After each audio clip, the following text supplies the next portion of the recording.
Hello, hello, hello. You're listening to Historically Accurate Sandcastles, the podcast that isn't about sandcastles, historically accurate or otherwise.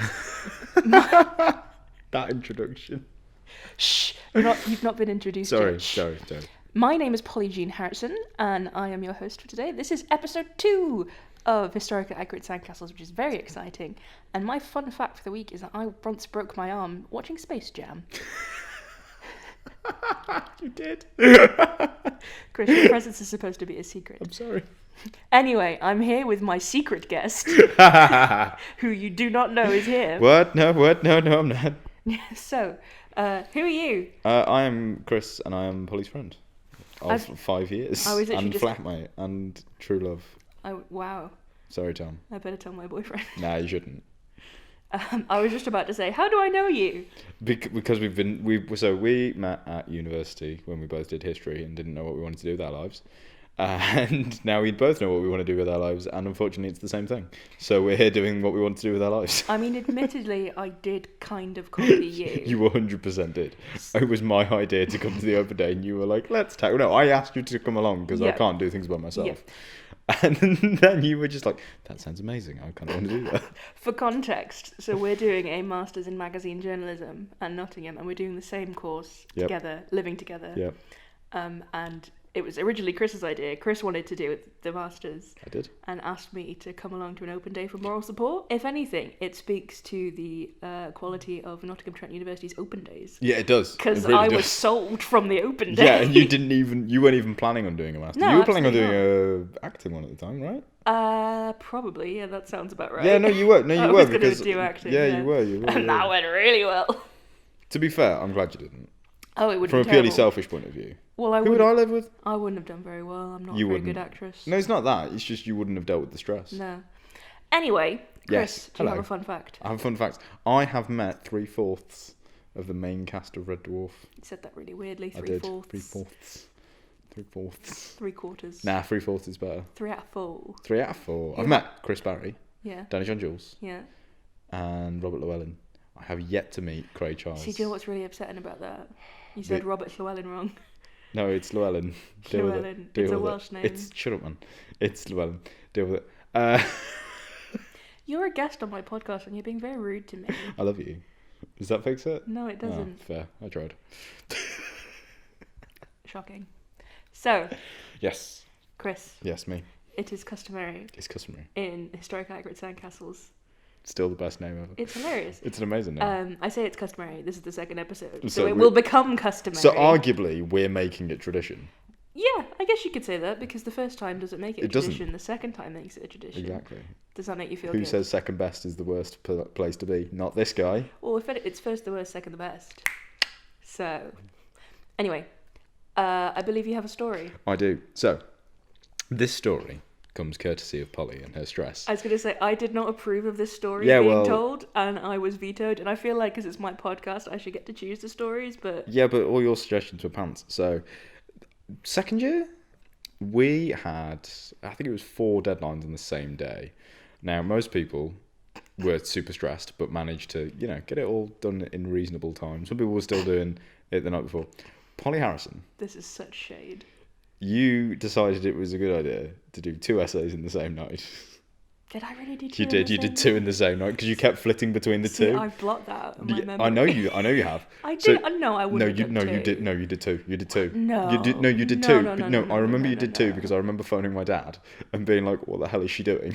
No, doing 2. No, you did 2. You did the Victorian one and you did the medieval one. Same night. No, you did. No, I wouldn't be that bad. No, you did. No, you did. You did. No. It's why you were in there for over 24 hours straight. Anyway, so you were in the library for over 24 hours straight. Yes. I mean, I did leave and come back. To get food and then came back. Yeah. But basically, you were on. You didn't go home. No, I didn't. Is the point I'm making? No, I did not go home. And then I think you were in there for a combined 36 hours. No. It was. No. You were in there. You were in there from the morning. No, it was just under 30 hours. You were in there because you were in there from the morning of the day before, and you left at lunchtime. Fair. Fair. Can't argue with that. And then we had lectures after you'd handed, obviously, all the work in, which you got really good marks for, by the way. I did. But you were a walking, talking zombie at that point. Now, The first lecture you managed to persevere through, fair play to you.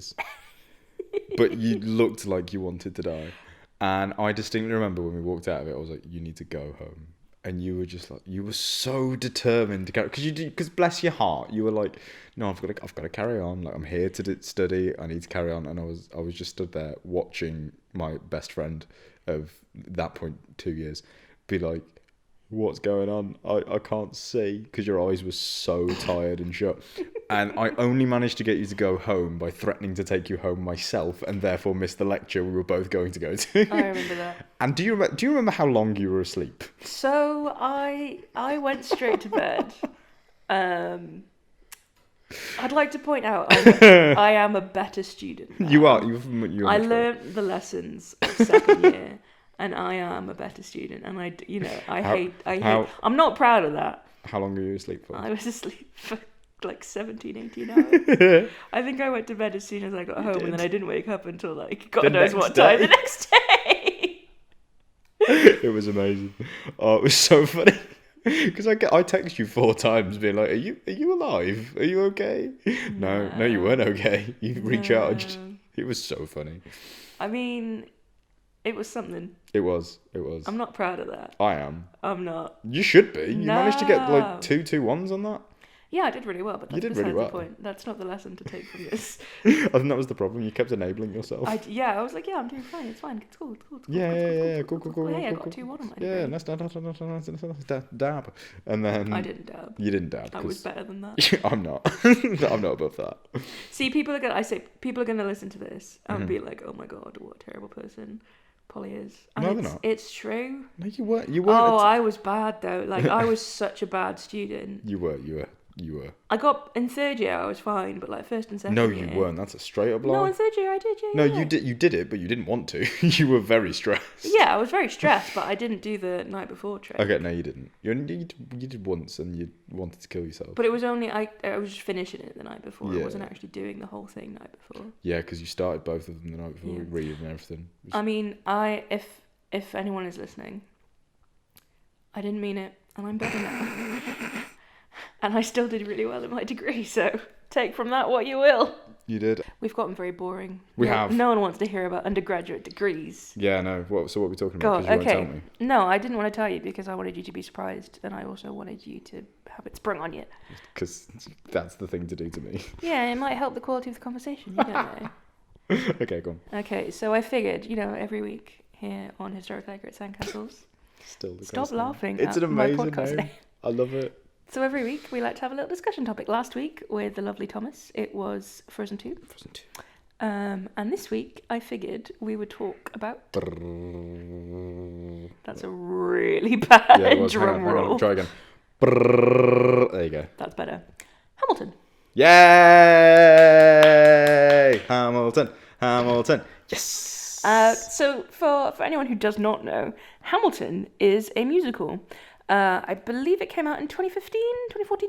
No, it was earlier than that. No, it was 2015. Was it? Yeah, I remember listening to it in 2015. I thought it was earlier. No. It is a musical by the wonderful Lin-Manuel Miranda. My boy. And it's basically about Treasurer Secretary Alexander Hamilton, who was one of the founding fathers of America, but is told through hip hop and rap. Yes. I'm sure most everyone has heard about Hamilton now. That it exists. Even if they've only heard about it. Yeah. Because it's very well known for what it is. Yeah, it is. And also Lin-Manuel Miranda's got Mary Poppins and his Dark Materials off the back of it. Yeah, well. he's doing well. Yeah, he's doing very well. I really want to see his Dark Materials. I'm very excited. I know we're talking about Hamilton, but like it looks so good. No, yeah, when we go home, I'm gonna binge it same. I desperately want to see it. Apparently, my parents have been watching it, and this has been really good. So, I'm very excited for that. But no, Hamilton is interesting. So I wanted to talk about it because. So I like musicals. Musicals is one of my things because I'm a theatre nerd and I like musicals a lot. And obviously when Hamilton came out, loved it because I was a musical, so of course I'm going to love it. Yes. But then you kind of, you like Hamilton from the sort of perspective of a person who doesn't really like musicals. Yeah, that's fair. So like you do, but like you're not mad not on huge, them. No. Yeah. No, I think I've only been to like 2. Yeah. And Hamilton is one of them. Yeah. And Matilda's the other one. Yes, well, we did that. I remember that. Oh yeah, we did. Yeah, it was oh, me. Yeah. We went to Matilda Oh, in that's Birmingham. cute. Yeah. It was lush. It was good. So I was, because for me it was quite obvious for me to like Hamilton. Yes. But I think for sort of just generally in society and just kind of mainstream media, to me Hamilton is, and I mean this with all the love in the world because I adore Hamilton. Hamilton is the basic bitch of musicals. Yeah. Because everyone's heard about Hamilton, and people that don't like musicals like Hamilton because it's not really in a musical style. It's not musical theatre. It is very much rap and hip hop. I think that's why people like it. And yeah, and I'm absolutely fine with that. Anything that gets people enjoying theatre and gets bums on seats, for me, is like awesome. But it's interesting because you got into Hamilton purely on the soundtrack. Yes, I did. I got in very late as well. Yeah, because I kept telling you to listen to it and you kept not listening. Yeah, because that's the kind of person I am. Yeah. But I know I got in super late. I think I went in like 2 years later than you. Yeah. I only went to see it last year as well. I thoroughly enjoy. I love Hamilton. Generally. Well, I only went to see it last year as well, too. Yeah. Because those tickets are expensive. They are so expensive. Like, we paid £100 per ticket for when me and Millie went. We paid 75. Yeah, it was ridiculous. No, it was. I mean, it was worth it. Oh, totally. It was so worth it. I will go again because they've recast. So they have recast. I'm very excited about the recast. But no, I like it because one of the things I like about it is the fact that the soundtrack, apart from Lawrence's little bit, which is only in the musical. Yeah, they left a song out of the soundtrack. And Philippa So or whoever is playing Eliza screaming. They're the only two bits that aren't in it. Everything else is entirely there. So you can listen to the soundtrack and you know entirely what's going on. It's a perfectly self-contained story. You don't necessarily need to go and see it to appreciate what it is. Now, obviously, you go and see it, you get more layers out of it. You get like what actors look like. Like, for example, the Lawrence and Hamilton relationship. Yeah. You cannot get off the soundtrack. No, and I think that's true of any musical. Any musical that has a soundtrack, you can't get the whole story. You have to go and see it. Yes. And that's almost the point of soundtracks. Soundtracks are kind of like a marketing device more than anything because it gets you to listen to it and you think, ooh. But I think for me with Hamilton, the thing was like you listen to the entire thing. Yeah, no, start to finish. Yeah, I think one of the reasons that sort of happened was, I think Lin-Manuel Miranda, I remember an interview with him saying how he got into musical theatre by listening to soundtracks. Because you can't go otherwise. No, well, that's the thing. It's musical theatre and just like West End, Broadway, that kind of thing. It's very hard to like hobby, yeah. because A, it's expensive, and B, if you don't live in like London or New York, you're just not going. No. So like I really like musicals, but I've really only started going to see them in the past sort of year or two. Yeah, when you like have money. properly, because I had a job and I had money that could pay for them. I saw my first West End musical when I was 22. Yeah, and you're huge into musical theatre. And so, and even then, I've only been back to the West End once, and that was just to see Heathers. Everything else I've seen on tour. The other reason I think it's good, to segue back onto what we're talking about, go for it, is the fact that it tells a story that people didn't know. Yes. I think that's very... So there's two big things that I really like about it. One is the fact that no one knew who Hamilton was apart from the fact that he was on the $10 bill. And they were all kind of confused as to why he was on there. And then number two is the fact that it paints the founding fathers, all of them except George Washington, because to be honest, you can't really touch George Washington because you'll upset a lot of Americans. They all painted as absolute dicks. And it's really interesting because it makes it human. And the third thing as well, actually, sorry, to go up onto the hip hop and rap, is the fact that it brings it up to date and makes you feel like it's a story you can connect with. Because I feel that's the problem with a lot of historical dramas, is that they're told in the tone of voice of the time, and you're almost divorced from it. You can't you don't necessarily think they're human. Because they don't speak the language. Barrier. Yeah, exactly. Yeah. And for me, the fact that you've got these people talking in a very contemporary style about things, because fundamentally it's love, war, and politics. Three things that everybody knows about, everybody can understand. You can have a grasp of that. Yeah. And that story gets lost due to translation in the fact that if you tell it in a 17th century style or 18th century style, not 17th, it feels a bit muddied and a bit like boring. And you're like, nah, I don't really care. I mean, the biggest inspiration for the musical was Ron Chernow's biography of Alexander Hamilton. And I imagine that's, with no disrespect to Ron Chernow, I imagine that's very dry. because historical books, unfortunately, just are. By their necessity, really. And the thing is, historical books are usually written by historians. For historians. And as we are technically historians, we know that they are so dry and boring in their writing because they're just like boom, boom, boom, boom. Fact, opinion, and fact, opinion, yeah, fact, so that it's very hard to read. So if you actually like history, it's quite difficult to read things, in my opinion, about stuff that you like because it's quite hard to get into the mindset. Obviously, we could do it because we've learned how to actually read a historical book or a historical journal. But for just like a normal person, yes, it's quite difficult to be accessible. It's right, yeah. And their accessibility is something that Hamilton does. Hamilton isn't necessarily 100% true. Like, it's not gospel, and they've missed bits out, and they've like didn't. Well, yeah, because John Adams is not in it at all. Yeah, exactly. And he was a really prevalent figure in. Well, just in general, yeah. There's loads of bits. I think he said that they could write 3 more musicals about Alexander Hamilton's life. Yeah. You know, obviously, and because it's a musical, they've taken some poetic license and they've moved stuff around, shuffled it around a bit. Yeah, because Burr wasn't there with the Reynolds pamphlet thing. Yeah. It was. So who was it? It was somebody else. I can't remember. No, I can't remember either. But you know what I mean. But so it's not perfect, but I think things like Hamilton open the conversation up. Mm-hmm. It starts things, and it's sort of like a springboard for people to get interested in things, and I mean even just get interested in theatre, which I think it has done for a lot of people. Like there are certain musicals that I think have like a really big following online, and I feel like they're the people who stan these musicals, to use the kids lingo. I know, right? Aren't necessarily people who would have liked musicals in the first place, but now do. Yes, I know what you mean, because my mom is not hugely into musicals. Like, she likes the theatre, she loves the theatre. But she's not hugely into musicals, but she's always wanted to go see The Lion King. Yeah. That's another one that like just people want to go and see because it's The Lion King. Yeah. Lion King wasn't one on my list because Lion King is very much just one ingrained in. There's like Lion King, Wicked, Phantom of the Opera, and Les Mis. Those are like the 4 big ones that everyone should go see. Yeah, go see them if you want. I mean, like, for me, the ones that are like very much popular culture and have a really big thing on social media are Hamilton, Heathers, Dear Evan Hansen, and Be More Chill. You probably won't have heard of the last one. I haven't. I've heard of Dear Evan Hansen.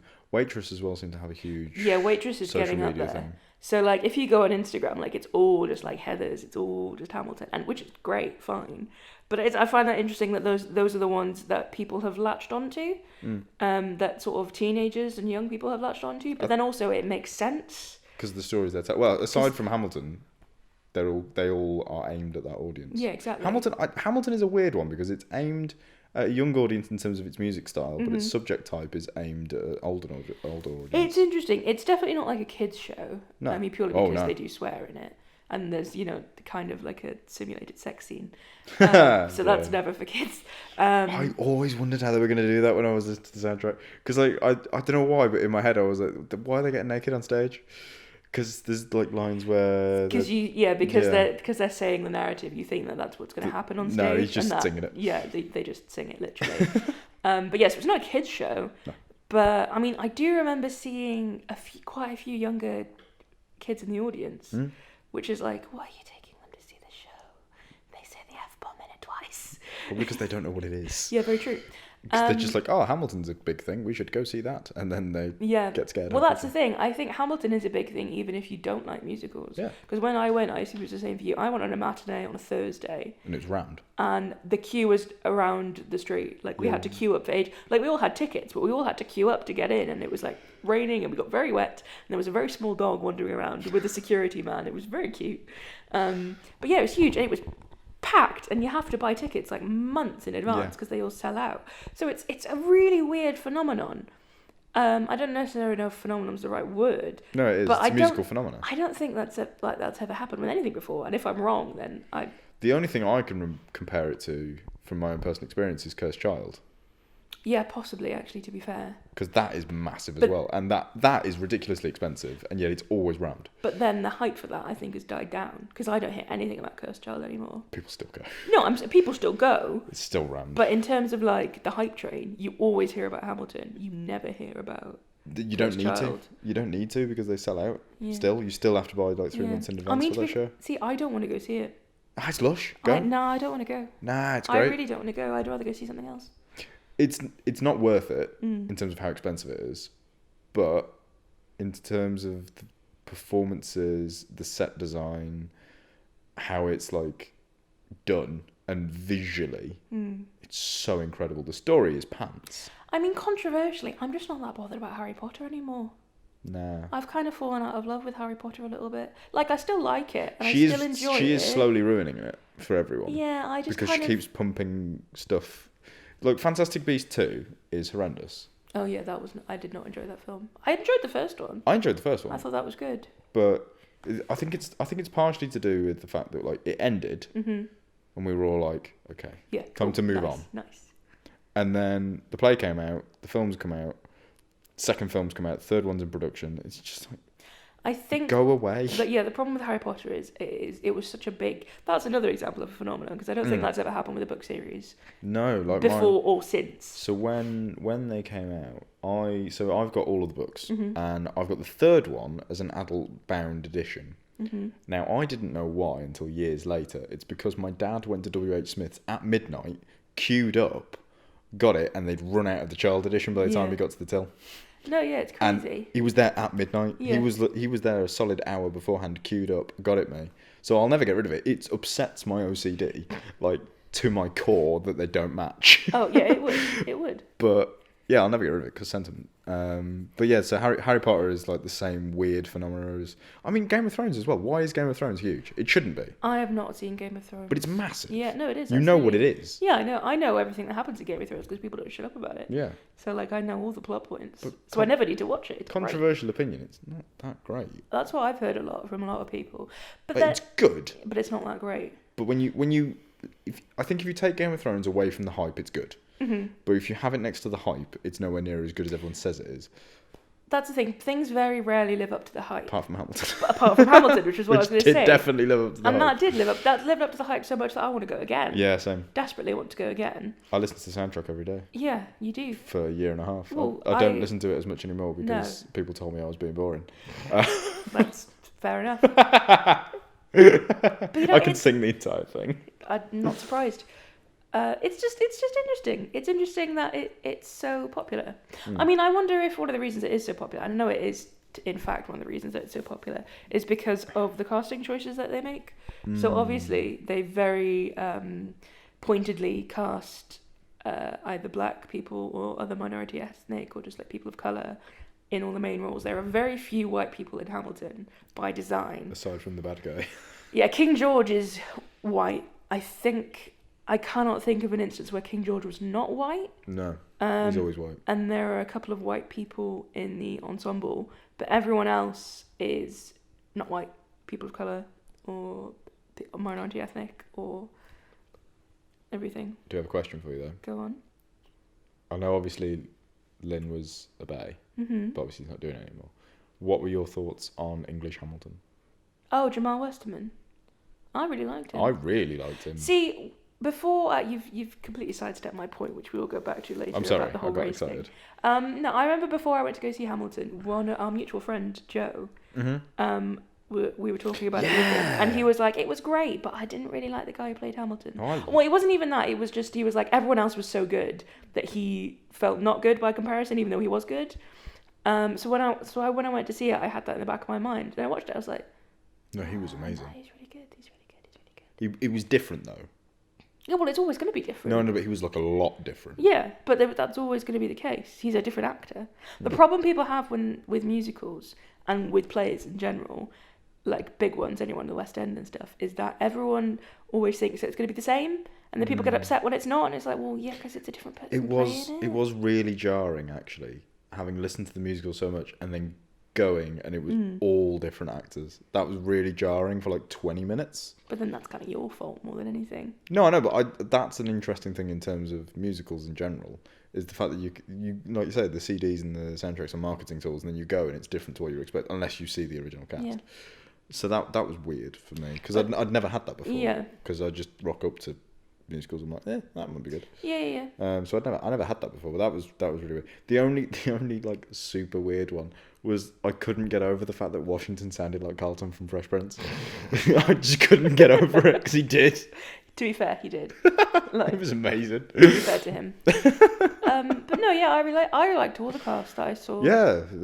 I had an understudy, Aaron Burr.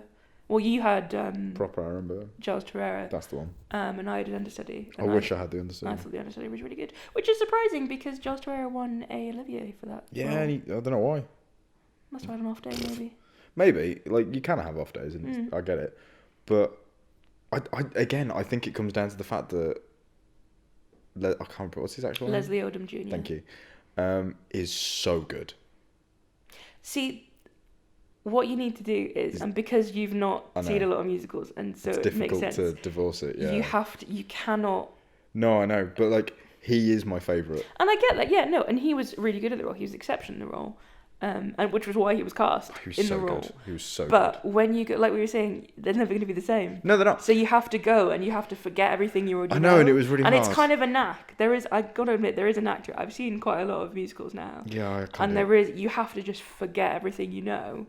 And just take it as and its just own go, thing. yeah, and then just enjoy it for what it is. It's like when you see a film of a book or a TV yeah, show. yeah, exactly. It's the same thing. You have to divorce yourself But I think that was partially it, is the fact that I love Aaron Burr so much, and I love his performance so much that when it wasn't as good, it was like heartbreaking for me. Yeah, and that makes sense. Particularly because, wait for it, he did a bit of a duff version for me, and that is one of my favourite songs. So when it wasn't as good, I was like, But to be fair, when he did Room Where It Happens, he didn't mess that up. He did a really good job of that, and that is my second favourite song of the entire musical. Because Election of 8, no, not Election of 800. Your Obedient Servant is my favourite. That's a good one. Because it's just the anger and it wouldn't be my favourite if you didn't know the rest of the musical, but the fact that you've got all this entire build up to these two characters being opposites throughout the entire thing, and then they finally have this dialogue and neither of them want to step down, and the whole problem is the fact that neither of them will compromise, neither of them will listen, and that is the problem. It's to sum all that up in one song in 2 minutes is exceptional, and you're never going to get, that's the thing for me, you can't get something like Hamilton. People are going to try and replicate it because people always try and replicate stuff, and it's not going to work. It's like all the Battle Royale games that are coming out on video games, or the fact that The Witcher is coming out on Netflix to try and replicate Game of Thrones. You put those two side by side, they look exactly the same. Yeah. The stuff is always trying to like replicate. Dark Materials, the only reason that works is because it's 10 or so years after Harry Potter. Whereas if it had come out straight after Harry Potter, no one would watch it. Because it's like, another kid thing with magic. I guess. Different kind of thing, though. But it's close enough that people feel like pants about it. I guess. Because Percy Jackson didn't work. Well, partially because it was terrible films. That's they're why. doing reboot of that. Sorry really? to completely sidetrack Hamilton chat, but I forgot to tell you they're doing a reboot on Netflix. I'm so excited. Oh, that should be. It's going to be a TV show. It's going to be lush. I mean, hopefully that'll be better. They're casting age appropriate as well, which is going to be good. Well, that's the thing. The whole point of Percy Jackson is that he's a 12-year-old. Yeah. And then in the film, they were like, nah, we'll make him old. Yeah. Like, weirdly old. Yeah. Well, not that old. He was like 17, 18 or Yeah, but he looked weird because he was like a high schooler. Yeah. Well, they always do that. They always cast old people. It's like when you watch Back to the Future again and Marty's 16. Yeah, and it's like... and it's like, no, you're not. Is he though? Michael J. Fox is nowhere near 16. Is he though? If that film was made now, it would be Tom Holland. I'm just saying. Yeah, it would. It just would. He'd be Doc Brown. Oh, who would be Doc Brown? I'll think about it. I'll come back to you later. It'd probably still be Christopher Lloyd. Probably, yeah, to be fair, because he was cast so young. Because it was all makeup, wasn't It it? would probably still be Christopher Lloyd. I love Christopher Lloyd. Anyway, to swing it back around to Hamilton chat. Yes. What I was saying before I was rudely interrupted. Sorry, yes. About Hamilton being primarily non-white. Yes. I think that's a good thing. Yes. Some people not disagree, but I know some people have different thoughts about it. Yes. I'm okay with it because there are enough roles for white people. Mm-hmm. In my opinion. I'm going to take the opposite side. Right. Not because I agree with it. Okay. But there is an argument that a lot of people I know have against stuff like that is positive discrimination is still discrimination and stuff like that. And it should just cast for the role regardless and all that kind of stuff. But the problem is, you can't, No. because if you do, like you said, the majority of actors in those roles that are traditionally in those roles are white. So you can't. I think we could get to that point in the future when you've had more shows like Hamilton, and then it will just be literally based on. People won't see it, but I think that's going to be like 100, 150 years away. The problem is that theatre isn't always cast as the best person for the role. No. Because a lot of characters based on the way they look. So whether that's a good thing or a bad thing or not, you know, like, I'm trying to think of an example. Cast the Lion King as a white person. Well, yeah, you couldn't, because Lion King They're from Africa. They're from Africa, even though they're lions. But they're from Africa. From Africa. It would be a bit like jarring. Yeah, and that's the thing. And I mean, even not thinking about skin colour, like I can't even think of an example, but like how many leading ladies on the West End are skinny, attractive women? There's a certain look. Is the bloke in Phantom always ugly? No. No. It's called makeup. He should be. You don't need to be good looking to do Phantom. No, but it's more just. He wears a mask half the time. Just get a proper. But then you have to call someone ugly, and that's not very nice. No, but like get somebody who just looks ordinary, and then put the makeup on them, because it doesn't matter. Well, maybe they've done that. I don't know if. I think they're always handsome. I really wouldn't know. Joseph's always handsome because he has to get his kit off halfway through. Well, theatre actors are almost always actors in general. Are almost always incredibly attractive. Unless they play villains. That is like the thing that's the whole point. Well, not the whole point. I don't agree with it. No. But it's very hard for someone who isn't conforming to society's standards of beauty and attractiveness to become an actress or an actor. So go on. I've seen 3 musicals. Have you? Yeah, I saw Joseph when I was 8. In the Isle of Man. Yeah. Fair. Of all places to go and see Joseph. Yeah, it was my favourite musical growing up. Fair enough. Yeah. But yeah, no, I think Hamilton, for me, knowing that I will never play Eliza, I'm fine with it. I'm fine with it. Because so many other amazing women are going to play Eliza. And get a chance to play Eliza, Yeah. And I think that's kind of the point. I know when Lin-Manuel Miranda wrote his first musical, In the Heights, the whole point, one of the reasons that inspired him to write that musical was that there were no opportunities for Latino men and or women to be the leading players in a musical apart from West Side Story. And he couldn't dance. He quite famously said, I couldn't be Tony in West Side Story because I can't dance. So he was like, I'll write my own musical where I can be the lead. And then that kind of translated to Hamilton. It's all about creating opportunities where there aren't ones there. And I think that's important for musicals to be diverse. And I think it can keep going because filter into other musicals. Like at the moment, Eponine in Les Mis in the London stage version is played by a black lady, Sharnako. But Madame Thénardier and what's his name? Mr. Thénardier? I don't know. Basically, her parents, the guys who sing "Welcome, Monsieur, sit yourself down," they are white, and she is black. And I'm fine with it. I watched a production of Blood Brothers once. It was an Amdram one, that's why I don't count it. Where obviously they're twins, and one of them was black and one of them was white, and it was completely fine. No one had a problem with it. The thing is, Hamilton is proving that it really doesn't matter what you look like. Because George Washington, in history, was a white man. He was white, and he has been played by a black man. I mean, the biggest point of that is Tom Jefferson gets referenced that he's a slave owner and he's black. Yeah. And it doesn't matter. It literally, Hamilton just proves to show that it really doesn't matter what people look like when they play roles. And I think that's incredibly important because then that does leak into other people, other musicals even, casting people that aren't white in roles that are traditionally, I say, in we're seeing inverted commas. We're seeing it as well in films because we're having Michael B. Jordan be Superman. Yeah. So I think some people certainly get a lot up in arms about it, being like, oh, well, he's always been white, it's just political correctness. That's the only reason why we're doing it. It's James Bond. Nah, maybe they're good at it. Yeah. Maybe they'd be good at it. And maybe it's time. And I know as two white people, we can't really contribute too much to the conversation because... No, but it's important for us to have the conversation. Yes. And recognise that it is a thing. Yeah. And help in any way we can, and by going to see Hamilton. Yes. Let's go again. And approving of Because I really like it. I think it's really nice. And it's important. No, I think it's, and I think as well it's quite nice because, like, say, like, oh, we're two white people, we can't talk about it, but it should be something for everyone to talk about. Or not even that we can't talk about it, because perhaps we're not as informed as someone who is of a different skin colour. But by it being mainstream now, everyone gets to talk about it. Exactly, yeah. And that's a good thing. Hamilton opens up the conversation. Exactly. And opens it up for the better, hopefully. Which is the point I was trying to make with my tired brain.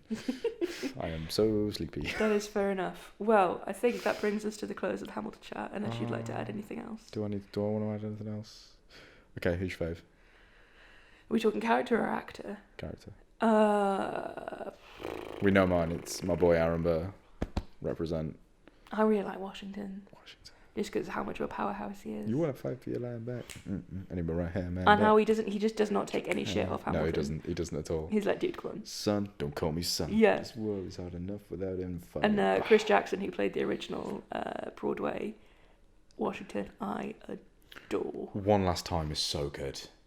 I love that song. One last time. I really like relax when they're like, everyone should sit on their own vine. I can do that. Victory, and all alone in the shade. At home in this nation we've made. I mean, you can kind of do it. One last You're incredibly out of tune. No, I mean, I can do the words. I am out of tune for days because I'm tone deaf. We know this. You are tone deaf. It's unfortunate because if it you really were not, is, you'd be a good singer. because I love singing and I am tone deaf for days. You do you. You sing anyway, and you do anyway. I do. You literally I sing really anyway. do.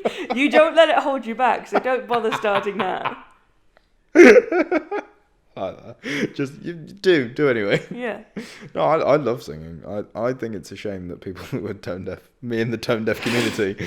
I didn't realise there was a committee. Wow. But yeah, no, I love singing, and Hamilton is great.